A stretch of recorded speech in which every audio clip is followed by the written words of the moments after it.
The late 1980s and early 1990s were defined by some of the fiercest rivalries in NBA history, but none were as intense, physical, or impactful as the feud between the Detroit Pistons and the Chicago Bulls. This rivalry was more than just basketball. It was a battle of wills, ideologies, and superstars. On one side stood the Bad Boys Pistons, a team known for their bruising physicality and relentless defensive scheme. On the other, the Chicago Bulls, led by a young and hungry Michael Jordan, determined to prove himself as the best player in the league. For years, the Pistons held the upper hand, using their infamous Jordan rules to frustrate and contain Chicago's rising superstar. But as the Bulls grew stronger, they overcame Detroit's dominance, marking a turning point in NBA history. This rivalry not only shaped the legacies of the players involved, but also redefined the landscape of the league, showcasing the importance of grit, determination, and evolution. The Pistons-Bulls feud wasn't just a chapter in NBA history. It was a war that transformed basketball into a stage for epic storytelling. The Detroit Pistons of the late 1980s earned their nickname, the Bad Boys, for good reason. Led by head coach Chuck Daly, the Pistons built a reputation as one of the toughest and most physical teams the league had ever seen.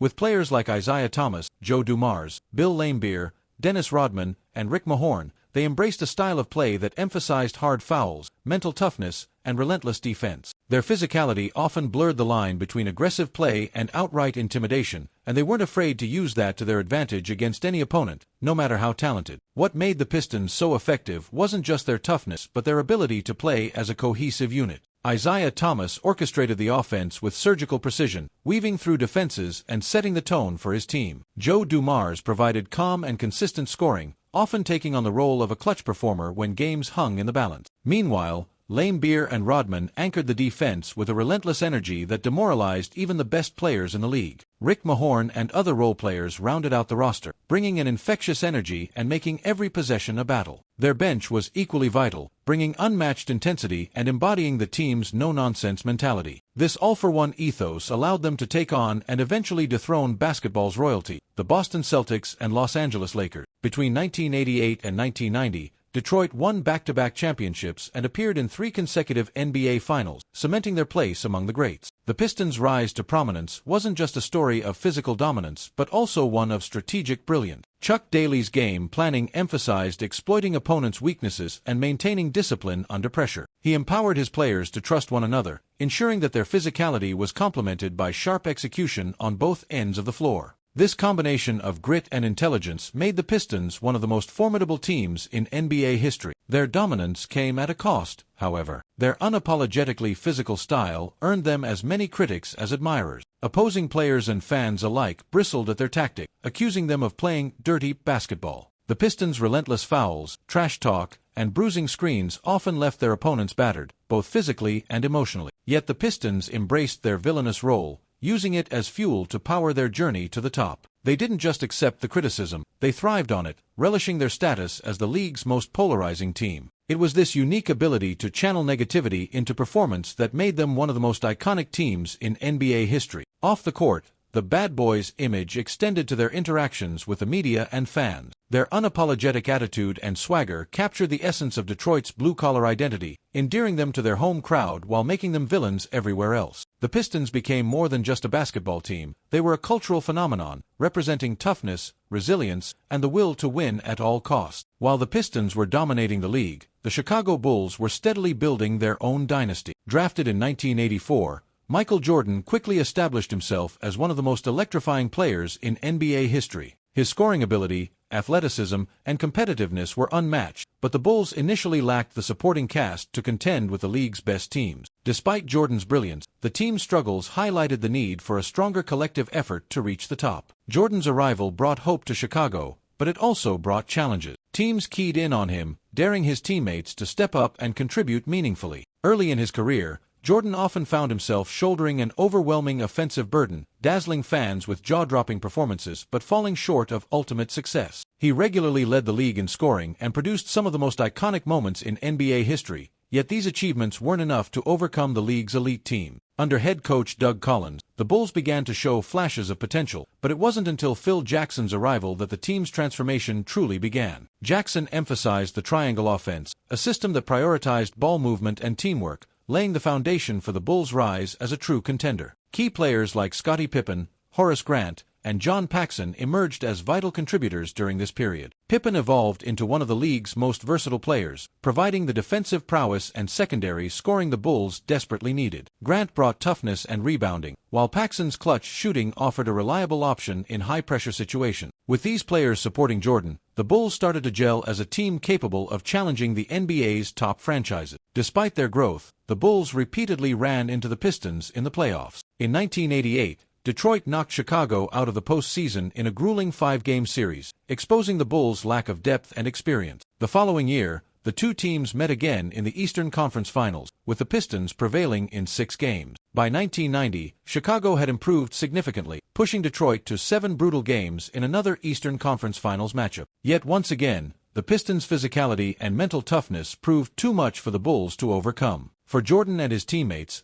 these defeats were devastating, leaving them to reflect on what they needed to do to finally get past their nemesis. For Jordan, the repeated failures against the Pistons became a source of relentless motivation. He realized that raw talent alone wouldn't be enough to dethrone the reigning champion. Jordan committed himself to improving not only his game but also his leadership. He demanded more from his teammates and worked tirelessly to prepare his body for the physicality of playoff basketball. The Bulls, collectively, took these lessons to heart, building a mental and physical toughness that would eventually help them conquer their greatest obstacle. This period of struggle was pivotal, as it forged the resilience and unity that would define the Bulls' dynasty in the years to come. One of the defining elements of the Pistons-Bulls rivalry was the Jordan rules, a defensive strategy designed to neutralize Michael Jordan's offensive dominance. The Pistons' game plan was simple but brutally effective. Whenever Jordan drove to the basket, he was met with hard fouls, aggressive traps, and relentless double teams. The goal was to make Jordan work for every point, disrupt his rhythm, and wear him down over the course of a series. Detroit's defense was designed not only to physically challenge Jordan, but to force him into making tough decisions under duress. The Jordan rules frustrated the Bulls and exposed their lack of depth. Detroit's physical play wasn't just about stopping Jordan, it was about breaking Chicago's spirit. The Pistons' ability to execute this strategy repeatedly demonstrated their mastery of psychological warfare. They sought to intimidate and exhaust Jordan, forcing him to rely heavily on his teammates, who were often unable to step up under such intense pressure. In the 1988, 1989,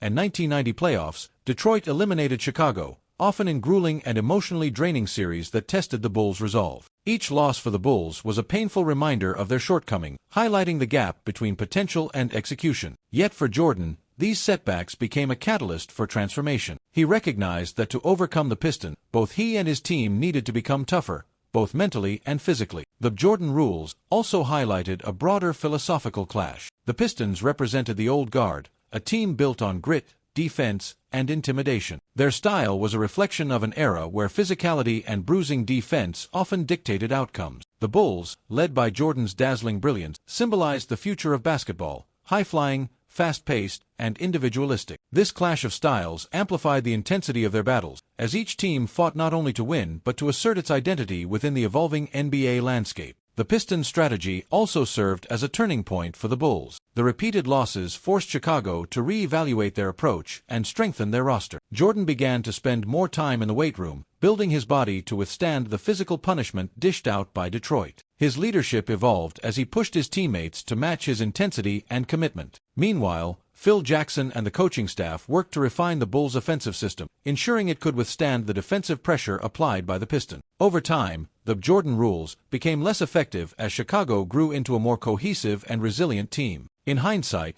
the Jordan rules not only showcased the Pistons' brilliance but also underscored the value of adversity in shaping greatness. For the Bulls, overcoming Detroit was about more than just basketball. It was about perseverance, evolution, and proving that skill and strategy could prevail against brute force. These intense encounters remain a defining chapter in NBA history, illustrating the power of rivalry to elevate both teams to their absolute best. By 1991, the Chicago Bulls were no longer the inexperienced team that had struggled against Detroit in previous years. Under Phil Jackson's guidance, they had embraced the triangle offense, a system that emphasized ball movement and teamwork, ensuring every player contributed meaningfully. More importantly, Michael Jordan had matured into a complete leader who could elevate his teammates and inspire them to meet the Pistons' notorious physical challenge. The Bulls had built a cohesive identity, combining Jordan's brilliance with the growing strength of a well-rounded roster. The 1991 Eastern Conference Finals marked a dramatic and symbolic shift in the rivalry. The Bulls swept the Pistons in 4 games, showcasing dominance on both ends of the floor. For the first time, Chicago not only matched Detroit's toughness but surpassed it, executing their game plan with surgical precision. Jordan's performances were nothing short of spectacular, demonstrating his growth as a leader who could take over games when necessary while still trusting his teammate. Scottie Pippen's emergence as a bona fide two-way star was particularly pivotal. His ability to defend multiple positions, disrupt Detroit's offensive flow,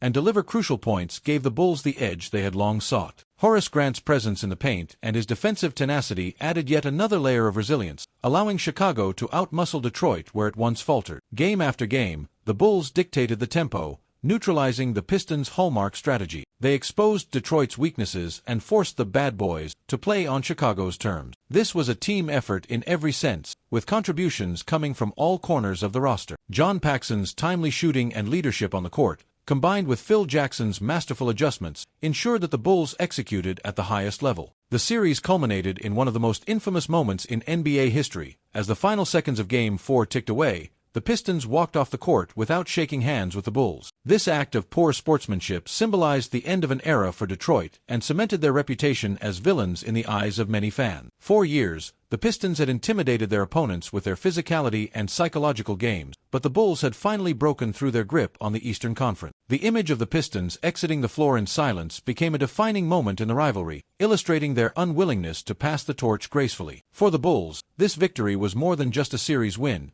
It was a declaration that they had arrived as the NBA's new powerhouse. This triumph was a culmination of years of growth, pain, and perseverance. It marked the moment when Chicago truly emerged as a championship contender, signaling the beginning of a dynasty that would dominate the 1990s. The Bulls' ability to overcome their most formidable rivals demonstrated their evolution into a team capable of greatness, one forged through adversity and united by a shared purpose. The feud between the Pistons and Bulls left a lasting impact on the NBA. For the Pistons, their dominance in the late 1980s solidified their place as one of the toughest teams in league history. Their physical style and defensive intensity influenced the way the game was played and forced teams to adapt to their bruising brand of basketball. Even after their decline, the Bad Boys' legacy continued to resonate, serving as a benchmark for toughness and resilience. For the Bulls, the rivalry with Detroit was a crucible that forged their dynasty. The lessons learned from their defeats against the Pistons prepared them for the challenges they would face in the 1990s. After overcoming Detroit, Chicago went on to win 6 championships in 8 years, establishing themselves as one of the greatest dynasties in sports history. The Bulls' rise from perennial underdogs to dominant champions became a defining narrative of the NBA's golden age. This rivalry also highlighted the importance of resilience and evolution in sports. The Pistons' ability to dominate through sheer toughness and the Bulls' eventual triumph through adaptability and teamwork demonstrated that there are multiple paths to greatness. The feud between these two teams remains one of the most compelling chapters in NBA history,